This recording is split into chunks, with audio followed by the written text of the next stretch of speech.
देश दुनिया में आपका स्वागत है। आज हमारा नया टॉपिक जो है हिंदुस्तान अखबार से हम आपको बताएंगे।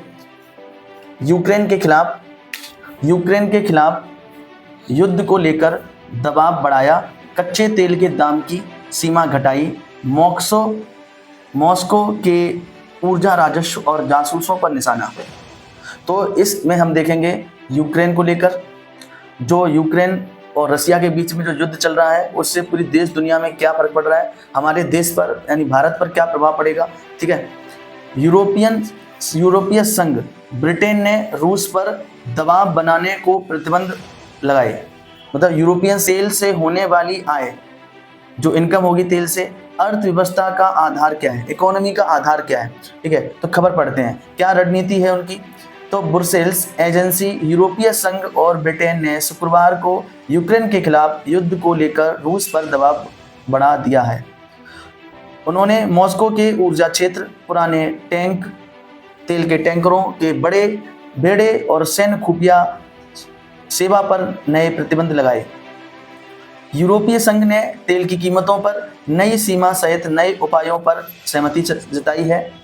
इसमें मुख्य रूप से रूस के कच्चे तेल के दाम की अधिकतम सीमा घटाई। जो रूस कच्चा तेल बेचता है भारत को, उसकी अधिकतम सीमा क्या कर दी है, घटा दी गई है। फरवरी 2022 में यूक्रेन पर रूस के हमले के बाद यूरोपियन यूनियन के प्रतिबंधों का यह 18वां पैकेज है। यूरोपियन यूनियन ने रूसी तेल पर पूरी तरह प्रतिबंध लगाने के बजाय कीमत की ऊपरी सीमा कम कर दी है। अभी यह कीमत $47.60 प्रति बैरल है। जैसे एक बैरल में 159 लीटर ऑयल होता है। ठीक है। दिसंबर 2022 में G7 देशों ने रूस के तेल के लिए $60 प्रति बैरल की सीमा तय की थी। जब 2022 में G7 की कंट्रियों ने रूस के लिए $60 प्रति बैरल सीमा तय की थी, कितने में रूस तेल बेचेगा। लेकिन यूरोपियन यूनियन ने क्या कर दिया, उसके पैकेज में कमी की है और $47.60 प्रति बेचने की नियम बनाया है। लेकिन उस समय अंतर्राष्ट्रीय बाजार में दाम ज़्यादा थे। उसके बाद कीमतों में गिरावट आने की वजह से यूरोपियन यूनियन और ब्रिटेन लगातार G7 से यह सीमा घटाने की बात कर रहे थे। इस समय रूसी उराल तेल की कीमत $58 प्रति बैरल थी। ठीक है। अमेरिका क्या चाहता है, अमेरिका प्रतिबंध में शामिल नहीं, अमेरिका जो है इस प्रतिबंध में शामिल नहीं हुआ है। यूरोपीय संघ की कार्यकारी शाखा यूरोपियन आयोग ने तेल के मूल्य की सीमा $60 से घटाकर $45 करने का प्रस्ताव रखा था, लेकिन $47.60 रखने पर सहमति बनी है। तो क्या है यहाँ पर देखिए, इनके मुखिया हैं, इन देशों के मुखियाओं का क्या कहना है कि यूक्रेन के राष्ट्रपति ने स्वागत किया है। अब यूक्रेन का राष्ट्रपति स्वागत करेगा क्योंकि इससे जो रसिया की इकोनॉमी क्या होगी, डाउन होगी। कि जो रेट 60 में तय हुआ था, अब वो $47 में बेचेगा, $47 में बेचेगा, तो उसे फायदा है। किसको, यूक्रेन को। यूक्रेन राष्ट्रपति वोलोदिमीर जेलेंस्की ने नए उपायों का स्वागत किया। उन्होंने इसे बढ़ते रूसी हमलों के बीच समय पर और आवश्यक कदम बताया है। अब यूरोपियन प्रतिबंध अवैध उलटने पड़ेंगे। क्रेमलिन के प्रवक्ता दिमित्री पेस्को ने यूरोपीय संघ के इस कदम की खारिज कर दिया है। कहा है कि हम इस तरह के एक तरफा प्रतिबंधों की गैर कानूनी मानते हैं और उलटने पड़ेंगे।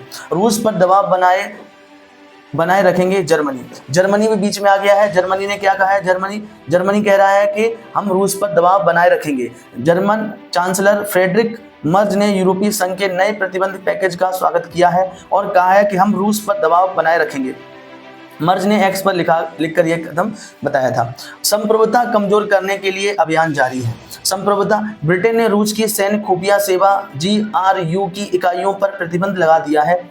ब्रिटेन के विदेश सचिव लेडिन लेमी ने कहा है कि GRU के जासूस यूरोप को अस्थिर करने, यूक्रेन की संप्रभुता को कमजोर करने के लिए अभियान बना रहे हैं। मतलब चारों तरफ से जो दुनिया जो है तुम्हारे रसिया के पीछे जो है हाथ धो के पड़ चुकी है। मतलब रसिया की इकोनॉमी डाउन करेंगे वो लोग। अब भारत के ऊपर क्या प्रभाव पड़ेगा, अगर इस टॉपिक को अगर देखा जाए कि इस तेल प्रतिबंध लग रहे हैं जो रसिया के ऊपर, भारत पर इस पर क्या प्रभाव पड़ेगा। भारत की ऊर्जा आपूर्ति और तेल व्यापार पर असर होगा, जाहिर सी बात है असर होगा। यूरोपियन यूनियन के प्रतिबंध को लेकर विशेषज्ञों का मानना है कि इससे भारत की ऊर्जा आपूर्ति व वैश्विक तेल व्यापार पर असर हो सकता है। भारत फिलहाल रूस से अपने कुल तेल आयात का लगभग 40% खरीदता है। वह रूस के कच्चे तेल को रियासती दरों पर खरीदकर उसे परिष्कृत उत्पादों के रूप में निर्यात भी करता है। Centre for research on energy and the clean air के अनुसार 2024 के पहले 9 महीने में जो है जामनगर और न्यू मैंगलोर रिफाइनरी के से यूरोप का निर्यात 58% बढ़ा है। हालांकि यह कदम भारत के लिए एक जटिल स्थिति पैदा कर सकता है। सस्ता तेल खरीदने के लिए मजबूर है क्योंकि वैश्विक तेल की कीमतें ऊंची हैं। ठीक है, विशेषज्ञों का कहना है कि पश्चिमी देश भारत की अर्थव्यवस्था पर प्रतिबंध लगाते हैं और यह भारत के लिए जोखिम भरा हो सकता है। जाहिर सी बात है, अगर भारत रसिया के पक्ष में जाता है तो जो तुम्हारे पश्चिमी देश हैं वो भारत पर प्रतिबंध लगा सकते हैं। भारत ने पहले कहा था कि रूस तेल खरीदता है, उसकी ऊर्जा सुरक्षा के लिए जरूरी है। इस प्रतिबंध पैकेज में भारत की फ्लैग रजिस्ट्री को भी शामिल किया गया है। बड़ी नार रिफाइनरी रूस के तेल पर निर्भर है। अब देखिए, बड़ी नार रिफाइनरी रूस के कच्चे तेल पर निर्भर है, अधिक निर्भर है। 2023 में इस रिफाइनरी में 82 मिलियन बैरल रूसी कच्चे तेल का आयात किया गया था। इसकी कुल आपूर्ति 57% थी। यह तेल परिष्कृत होने के बाद यूरोप के अन्य पश्चिमी देशों में निर्यात किया गया, मतलब भारत ने एक्सपोर्ट किया था, जिसे रिफाइनिंग लूप होल के रूप में जाना जाता है। लूप होल के तहत रूस के कच्चे तेल को भारत जैसे तीसरे देशों के परिष्कृत कर यूरोप में वैध रूप से निर्यात किया जाता है, जो रूस के लिए आय का एक महत्वपूर्ण स्रोत था। मतलब रसिया से भारत जो है कच्चा तेल खरीदता था और उस कच्चे तेल को अपने यहाँ पे रिफाइनरी में उसको प्रोड्यूस करता था, उसके बाद जो यूरोप में शुद्ध दामों में उसको बेचता था। इससे रसिया की इकोनॉमी पर काफ़ी प्रभाव पड़ रहा था, मतलब रसिया ग्रो कर रहा था। अब देखते हैं क्या होता है। अब दुनिया, भारत क्या है, भारत किसी देश को सपोर्ट नहीं करता है। भारत की जो पॉलिसी है वो NAM की है, नॉन अलायंस मूवमेंट। हम किसी भी गुट में शामिल नहीं होंगे। अगर पश्चिमी देश पूर्वी देशों पर अगर हमला करते हैं और पूर्वी देश पश्चिमी देशों पर हमला करते हैं तो भारत नॉन कोऑपरेशन मतलब नॉन अलायंस मूवमेंट के तहत जो है दोनों से क्या करेगा, शांति का समझौता करेगा। जय हिंद, जय भारत।